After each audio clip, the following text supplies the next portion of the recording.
Langsung dari Gedung Rajiman Widyodiningrat, inilah podcast KPP Perusahaan Masuk Bursa. Assalamualaikum warahmatullahi wabarakatuh. Waalaikumsalam warahmatullahi wabarakatuh. Selamat pagi, selamat bergabung kawan pajak semua di podcast KPP PMB yang biasa kita kasih judul Ngojek, ngobrol bareng Jacksman. Jacksman ini ya sebutan untuk kami para pegawai KPP PMB. Dalam episode kali ini kami akan membawakan tema yang mungkin bagi kawan pajak agak seram. Karena tema yang akan kami bawakan adalah penagihan pajak. Nah, karena temanya ini adalah tentang penagihan pajak, maka sebagai narasumber juga sudah kami hadirkan yang paling berwenang untuk penagihan pajak ini, yaitu Bapak kita ini, salah satu ini yang punya jabatannya ini lebih nanti kita sebutkan satu persatu ya, tapi mungkin lebih baik dulu kita perkenalkan. Nama saya sudah tidak asing lagi kan? Baiklah, saya sedikit pantun untuk memperkenalkan nama saya. Mohon maaf lahir dan batin atas segala hilap dan dosa. Perkenalkan, nama saya Titin, saya penyuluh KPP Perusahaan Masuk Bursa. Nah, selain itu saya didampingi oleh biasa rekan tim saya, Mas Bayu. Silakan Mas Bayu memperkenalkan diri. Iya, selamat pagi kawan pajak semuanya. Perkenalkan, saya Bayu Santoso, saya juga salah satu penyuluh di KPP Perusahaan Masuk Bursa. Iya. Nah, pendamping saya nih yang sebelah saya nih narasumber yang paling kompeten dengan tema kita hari ini, yaitu yang mempunyai jabatan yang wow gitu ya. Orang-orang tuh kayaknya kalau dengar aduh takut ini ya. Ini Pak Bambang Budi. Ya. Silakan Pak memperkenalkan diri. Terima kasih Bu Titin dan Mas. Perkenalkan, nama saya Bambang Budi. Selamat pagi kawan pajak semuanya. Saya adalah jurusita pajak yang mungkin kalau sampaikan sama Mbak Titin tadi mungkin agak sedikit menakutkan mungkin kalau namanya jurusita pajak, tapi sebenarnya enggak juga kok. Iya loh. Ya. Lihat Pak Budi yang menarik ini nggak takut lah. Takut buat yang mungkin mengemplang Mbak. Betul. Melempar sehingga. Setelah. Makasih Pak Budi, selamat bergabung dengan podcast kami. Ya, Baiklah kawan pajak, mungkin berbicara tentang penagihan pajak adalah kita terlebih dahulu berbicara tentang surat ketetapan pajak ya. Jadi surat ketetapan pajak ini ada dua macam. Mungkin Mas Bayu bisa membantu menjelaskan? Iya, baik, terima kasih Bu Titin. Ya kawan pajak semua, sekedar mereview kembali ya bahwa jenis ketetapan pajak itu secara garis besar itu ada dua ya. Jadi ada STP, surat tagihan pajak, dan juga ada SKP, surat ketetapan pajak. Ya, jadi surat ketetapan pajak itu juga nantinya akan ada lagi dibagi ya, jadi ada surat ketetapan pajak kurang bayar, surat ketetapan pajak lebih bayar, surat ketetapan pajak nihil, seperti itu. Jadi surat ketetapan pajak itu seperti tadi sudah disebutkan Pak Bayu, ada dua jenis ya kawan pajak. Ada surat tagihan pajak dan ada surat ketetapan pajak. Surat ketetapan pajak itu memang ada beberapa macam, yaitu salah satunya surat ketetapan pajak lebih bayar, surat ketetapan pajak kurang bayar, surat ketetapan pajak nihil. Tapi bicara tentang penagihan pajak tentu tidak lepas. Yang kita bicarakan adalah surat ketetapan pajak kurang bayar ya Pak. Iya Pak Bambang ya. Ya, kurang bayar. Saya Pak Bambang, Pak Budi. Saya kadang-kadang panggil Pak Bambang boleh. Pak Bambang aja. Maaf ya Pak. Jadi kalau memang tadi berkaitan sama penagihan tentu adalah surat ketetapan pajak kurang bayar dan surat tagihan pajak ya Pak Bambang ya. Iya, yang Itu pasti begini Mbak, mungkin erat sekali sama penagihan pajak. ketetapan pajak yang kurang bayar dan belum dibayarkan. Lebih lengkap seperti itu ya. Betul. Berbicara tentang ini Pak, SKP. Iya. Berarti kan penagihan pajak itu timbul ketika wajib pajak itu kan tidak melakukan kewajibannya ketika tahu surat tagihan itu sudah jatuh tempo, Betul. ya kan? Seperti itu. Mungkin sebaiknya kita bahas terlebih dahulu ya. Untuk STP atau surat tagihan pajak itu jatuh temponya adalah 1 bulan ya Mas Bayu ya? Betul. Satu 1 bulan bulan. sejak diterbitkannya STP. Oh, jadi kalau STP itu terbit 1 November, otomatis 30 30 November ya, itu sampai dengan jatuh tempo. jatuh tempo pembayaran. Nah, kalau SKP nih, kalau SKP itu ada 2 ya Bapak dan Ibu. Kalau SKP itu untuk yang disetujui itu sama dengan STP ya, 1 bulan sejak diterbitkan. 1 bulan sejak diterbitkan. Betul. Disetujui sini kan biasanya SKP KB itu adalah hasil pemeriksaan. Hasil pemeriksaan. Ketika wajib pajak pada saat SPHP itu menyetujui hasil pemeriksaan, nah itu dia akan harus dibayar, yaitu 1 bulan sejak terbit. Namun ada perbedaan nih Pak Bayu ya, jika SKP itu tidak disetujui. Ketika SKP itu tidak disetujui, maka tertangguh apabila dilakukan upaya hukum. Upaya hukumnya itu yaitu keberatan untuk SKP dan STP itu pengurangan sanksi biasanya. Nah, setelah bicara dengan tadi jatuh tempo, mungkin ini kita lebih fokus ke penagihan pajak, ya Pak. Oke, siap Bu Titi. Di mana tadi sudah saya sebutkan bahwa penagihan pajak itu berjalan ketika SKP, di mana STP atau SKP KB yang tadi disetujui itu sudah jatuh tempo, tetapi wajib pajak belum melunasi. Ya, siap.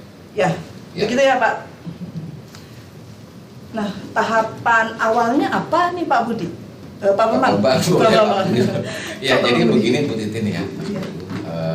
Terkait dengan ketetapan pajak baik SKP atau STP yang belum dibayarkan oleh wajib pajak dan sudah melewati jatuh tempo, itu kita dari sisi penagihan itu kan sudah mulai mengawasi ya.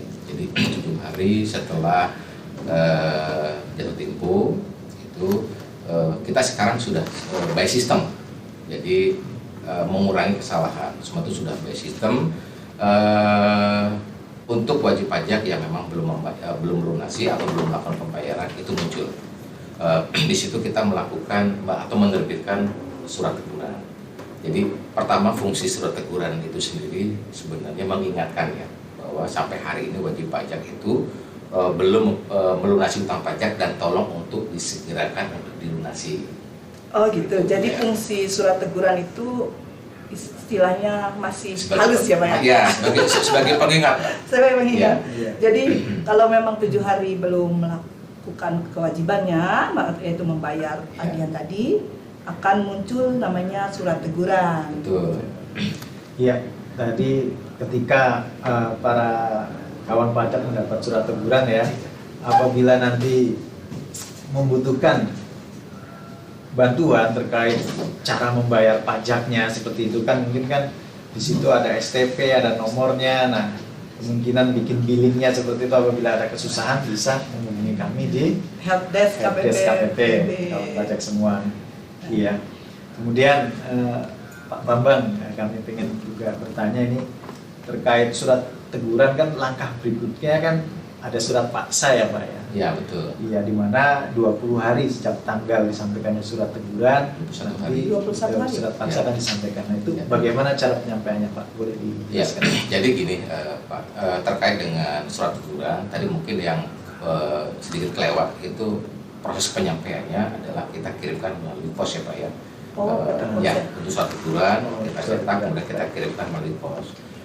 Kemudian ketika wajib pajak misalnya dalam hal mereka sudah menerima surat teguran tersebut tapi masih belum juga melakukan pembayaran, itu kan masih ada rentan waktunya kurang lebih 21 hari. 21 Ya, hari. 21 hari itu kami di penagihan itu kembali lagi itu sudah ada pengawasan yang sudah dibuat secara sistem. wajib pajak yang memang belum melakukan pembayaran setelah terbit surat teguran, maka bisa kita terbitkan surat paksa. Nah, kemudian surat paksa ini bagaimana sih cara kita menyampaikan kepada wajib pajak, kan gitu. Nah, ini kita sampaikan langsung kepada wajib pajak, Pak. Surat paksa ini kita sampaikan kepada wajib pajak supaya pesan ini sampai bahwa tolong disegerakan karena ini sudah masuk ke surat paksa. Di dalam surat paksa itu kan berbunyi 1 kali 2 kali 24 jam harus dibayarkan, gitu. Jadi kalau tadi teguran itu masih halus ya Pak? Masih hanya mengingat dulu. Mengingatkan. Ya barangkali sudah dibayar mungkin kodenya beda. Nanti ada konfirmasi ke kita. Seperti Ya, jadi kalau 21 hari tadi dari surat teguran itu tidak dibayar juga, ya, maka akan terbit Terbit yang surat surat paksa paksa. tadi yang bunyinya itu serem ya. ya. Kalau dari bunyinya bersifat memaksa. Namanya surat paksa. Ini memaksa. Jadi tadi mungkin dari penjelasan Pak Bambang tadi disebutkan untuk surat paksa itu berlakunya 2 kali 24 jam ya Pak ya? Iya, pengingat 2 kali 24 jam untuk segera dibayarkan. Segera dibayarkan.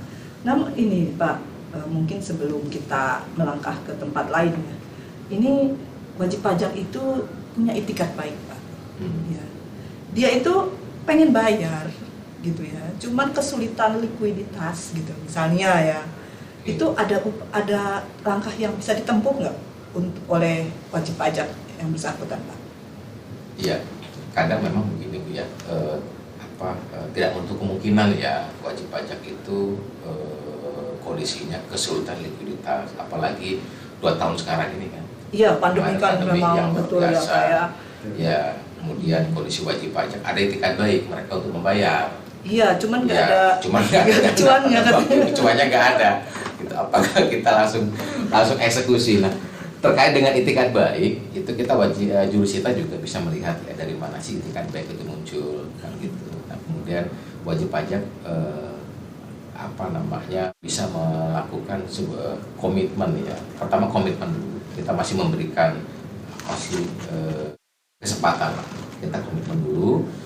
Di komitmen ini sendiri nanti wajib pajak itu bisa memberikan jaminan garansi senilai utang itu sendiri. Kalau nilai utangnya 1 miliar, maka jaminan sebesar 1 miliar itu sendiri. Nah, komitmen itu nanti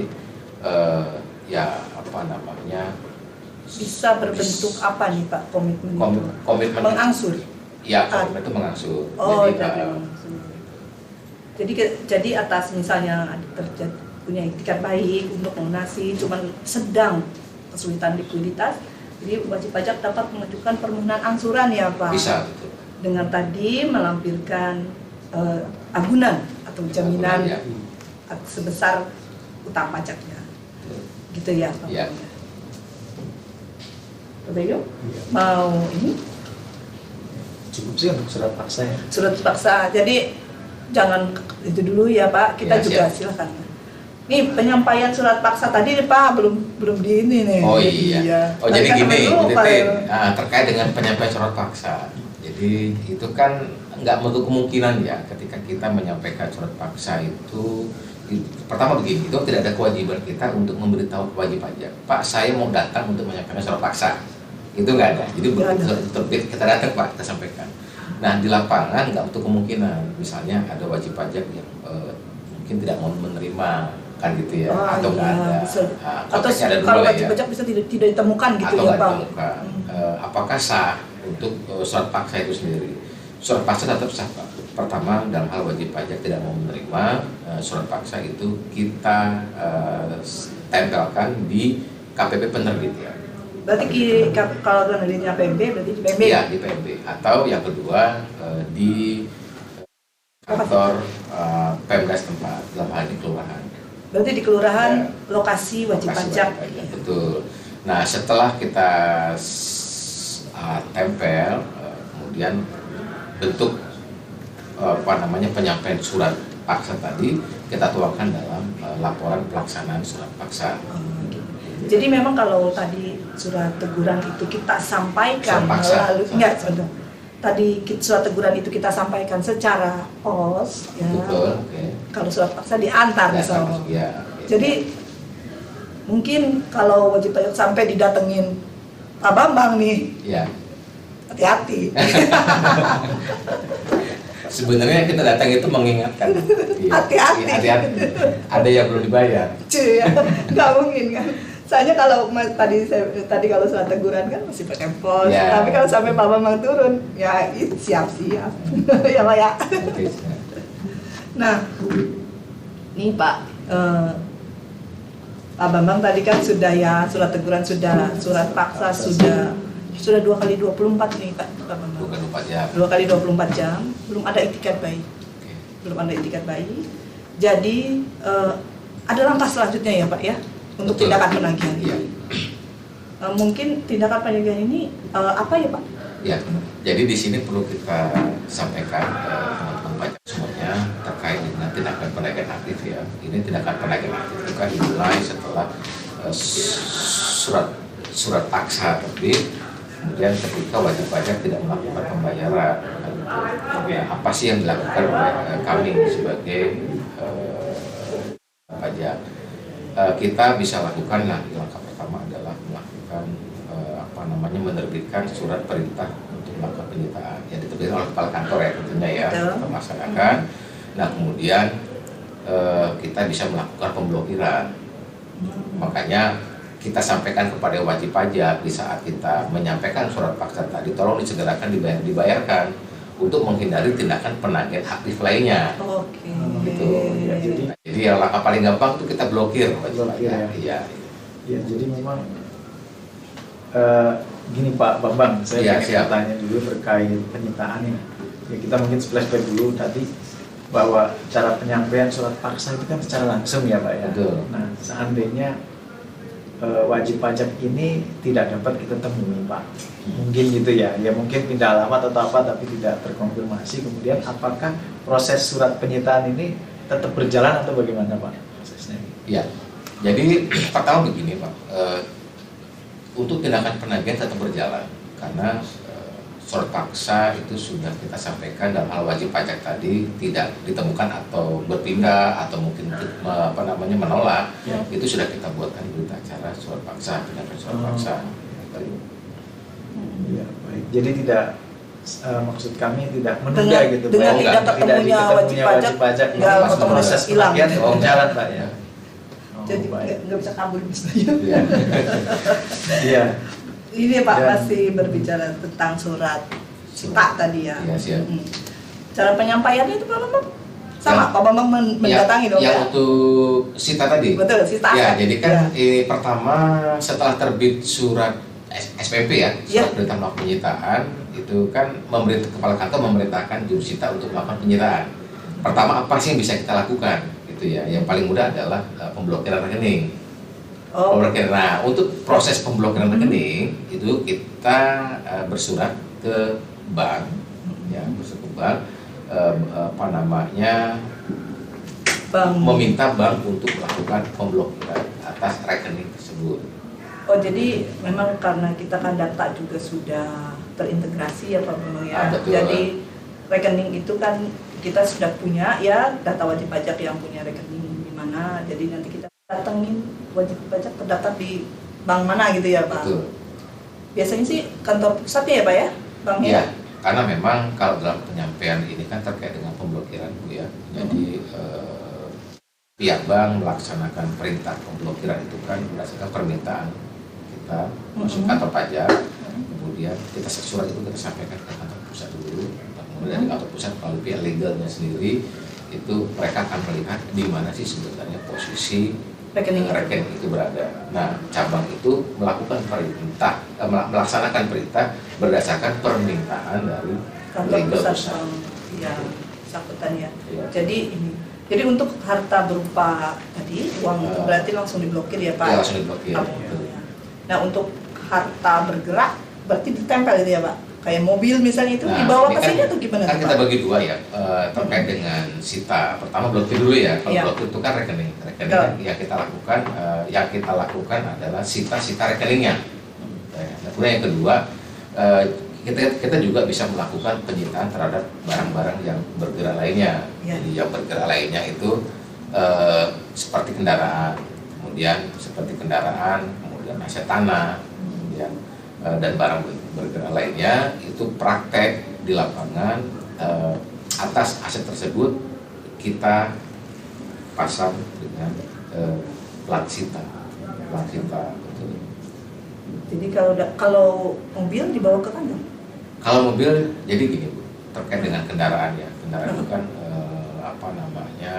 itu bisa dititipkan ya. Bisa dititipkan. Ya, dititipkan kepada wajib pajak itu sendiri bisa, atau kita bawa di kalau masih di sekitar putaran DKI ya, bisa di kantor kami ya bisa, Pak, langsung dibawa kantor kami. Tapi kalau memang di luar kota ya, kayaknya lebih efisien kalau dititipin di sana ya. Dari sisi biaya, karena penagihan itu kan melihat dari biayanya itu lebih besar untuk menagihnya terhadap utangnya atau sebaliknya, kan gitu. Itu juga termasuk sisi untuk berhitung ya. Iya. Jangan sampai untuk biaya menagihnya lebih besar Bu. Gitu. Jadi Pak Bambang nih, kalau wajib pajak punya itikat baik ya. Ya. Setelah dilakukan penyitaan ini, wajib pajak melakukan pembayaran. Itu yang harus dibayar utang pajaknya aja atau ada lagi Pak yang harus dibayar? Ya, jadi ketika kita sudah lakukan penyitaan ya Bu ya. Iya, kita sudah lakukan penyitaan. Kemudian wajib pajak ini ada itikat baik untuk menyelesaikan utang pajak. Nah, itu kan ada biaya kalau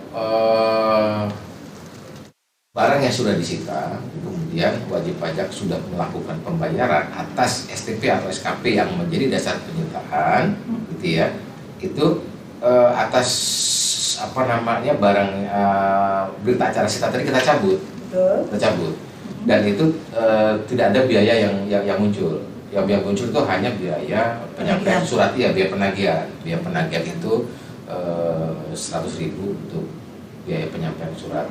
Tindakan surat sita. Ya. Jadi hanya Betul. ditambah dengan biaya penagihan. Ya. Nah, gitu ya. Yang kedua terkait dengan misalnya wajib pajak, dia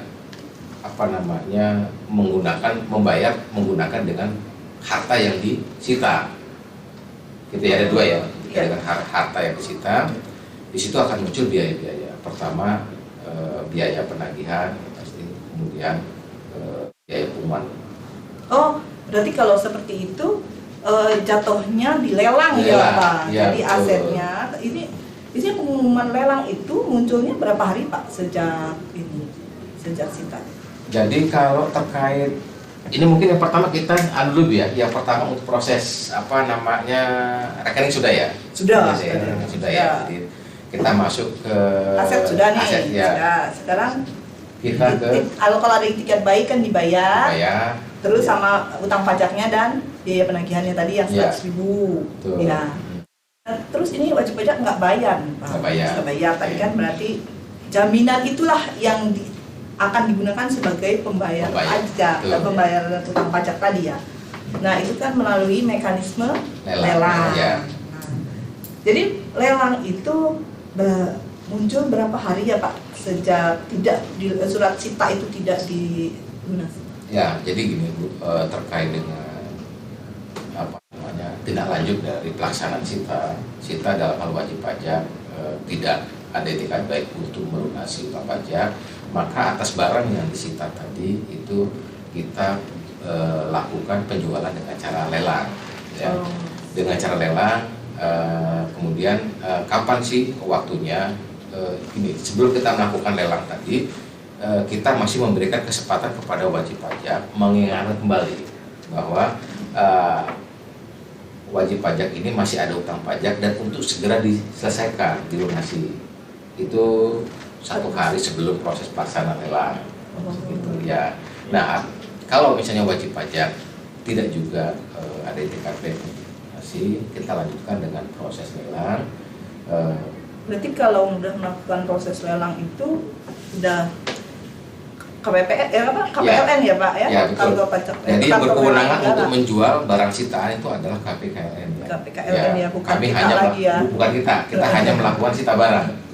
Jadi ketika sudah sampai sita baru masih di kami. Tapi ketika sudah dilelang ya sudah kita limpahkan ya ke KPLN. Jadi secara administrasi itu ketika barang harta itu disita, itu setelah itu dilelang, itu secara administrasi ditangani oleh KPKLN. Ya. Jadi gini Pak, terkait dengan administrasi nanti kan KPKLN itu kan mereka yang melakukan lelang ya. Ya, atas barang yang dilelang tadi itu nanti kita kita atas hasil bersih lelang tadi dikurangi dengan hasil biaya-biaya penagihan, biaya lelang itu kan pertama di undang-undang itu sampaikan bahwa atas biaya yang dilelang itu didahulukan untuk biaya penagihan itu biaya lelang. Nah sisanya untuk membayar utang pajak. Nah proses pembayaran utang pajak tadi kita akan buatkan namanya kode billing gitu, dan yang kode billing itu. Oh gitu. Jadi kalau sudah jadi mungkin Pak Bambang ya, pembahasan kita ini agak seram. Agak seram. Jadi mungkin kawan pajak untuk menghindari bertemu dengan Pak Bambang. Ada STP atau SKP yang harus dibayar, mohon diselesaikan sebelum jatuh tempo. Soalnya kalau ketemu Bapak Bambang tadi saya bilang agak-agak gimana ya. Walaupun sebenarnya orangnya menyenangkan gitu, tapi karena jabatannya itu agak takut. Karena kan prinsipnya gini Bu ya, di kita di ketiga kalau penagihan ini kan sifatnya untuk penegakan ya. Betul, penegakan hukum. Penegakan hukum. Kapan sih muncul kan gitu ya? Iya. Ketika memang wajib pajak dalam hal ini mungkin perlu diingatkan atau lalai. Di situ maka kami mulai turun untuk mengingatkan. Jadi kalau ini Mas Bayu ya, Pak Bambang muncul kalau kita sudah tidak bisa lagi melakukan apa-apa, baru Pak Bambang muncul. Ya tapi kami percaya dan yakin kalau untuk KPPTMB ini betul. Secara administrasi sebenarnya sudah baik ya. Sudah baik, ya betul. Ya betul. Jadi memang Pak Bambang juga di sini juga mungkin hanya sedikit ya wajib pajak yang kurang kooperatif ya Pak. Ya kebetulan ya untuk di KPPTMB ini memang perusahaan yang sudah terdaftar di pusat, pengawasannya juga banyak. Pengawasan sudah banyak. Saya yakin dan percaya bahwa untuk tingkat kepatuhannya juga sangat tinggi. Jadi kemungkinan ketemu Pak Bambang jangan urusan kerjaan dong kalau gitu ya Pak. Ya. Kalau kita dalam yang asik-asik aja ya Pak ya. Saya kalau ketemu kerjaan sih enggak deh. Iya betul. Jadi memang kawan pajak ya bahwa kita hadir di sini dalam podcast ini pada intinya adalah untuk mengedukasi sih ya Pak ya. Betul Pak. Bahwa bagaimana sih sebenarnya proses daripada proses penagihan pajak itu sendiri biar diketahui oleh kawan pajak semua seperti itu. Jadi kawan pajak itu dari awal sudah aware ya dengan ini bahwa ada konsekuensi yang harus diterima ketika kepatuhan itu tidak dilaksanakan sepenuhnya ya Pak Bambang ya. Betul. Baiklah kawan pajak, mungkin kita ambil kesimpulan dari pembicaraan kita dari awal tadi bahwa atas ketetapan itu ada dua, yaitu STP dan SKP. Kalau STP jatuh temponya adalah 30 hari sejak diterbitkan, dan kalau SKP itu ada dua, untuk yang disetujui yaitu sama dengan STP yaitu 30 hari sejak diterbitkan. Namun apabila yang tidak disetujui adalah sesuai dengan upaya hukum yang dilakukan oleh wajib pajak, tertangguh ya, misalnya melakukan keberatan berarti tertangguh sampai keputusan keberatan. Kalau dia melakukan sampai banding berarti tertangguh sampai dengan putusan banding. Nah, apabila wajib pajak setelah jatuh tempo tidak ada itikat baik untuk melaksanakan kewajiban perpajakannya, membayar tagihan itu, maka di sini Jurusita Pajak Negara akan bekerja, yaitu dengan menyampaikan surat teguran, tidak dilakukan juga pembayaran, akan melangkah dengan surat paksa, belum juga dibayar, maka tindakan selanjutnya adalah penyitaan. Otomatis ketika penyitaan sudah dilaksanakan, pembayaran juga belum diperoleh sama kami, maka akan dilaksanakan lelang atas barang-barang yang disita tadi. Baiklah, mungkin Ada Pak Bambang mau menambahkan kesimpulan saya tadi? Nggak sih, menambahkan aja Bu ya. Ya, silakan. Jadi sedikit saya menambahkan kalau memang gini Mbak, mungkin agak sedikit lewat Ya. terkait dengan wajib pajak tadi, misalnya memang tidak ada etikat baik ya. Setelah kita lakukan tindakan penagihan tadi, lelang, kita ada lelang, ada langkah-langkah lain yang bisa kita lakukan, ya, yaitu kita bisa melakukan pencegahan. Oh, itu kalau udah Iya, pencegahan. Pak. udah lelang nggak cukup juga ya? Nggak Pak? cukup juga. Jadi begitu sudah kita lelang ini barang, kemudian hasil lelangnya tadi tidak mencukupi untuk menyelesaikan utang pajak, penagih tetap bergerak. Ya, Oh, penagihan. tetap bergerak. Kemudian kita akan bisa melakukan pencegahan terhadap penanggung pajak. Nah, jadi untuk menghindari itu yang sampaikan tadi, alangkah baiknya teman pajak semuanya bayar pajak tepat pada waktunya. Betul. Mungkin itu sih. Silakan, Pak Bayu mau menambahkan? Ya, mungkin dari saya selaku penyuluh ya, saya yakin dan percaya bahwa untuk wajib pajak yang terdaftar di KPPB ini telah bagus ya secara umum ya dalam hal administrasi, dan kalaupun butuh bantuan terkait STP ataupun terkait penjelasan terkait SKP boleh menghubungi kami di Helpdesk KPP PMB. Baiklah, kawan pajak semua. Kalau bertemu, jangan panggil saya Dian, karena nama saya Titin Sri Sunarsi. Kami cukupkan sampai sekian. Atas perhatiannya diucapkan terima kasih. Pajak kuat, Indonesia maju. Wassalamualaikum warahmatullahi wabarakatuh.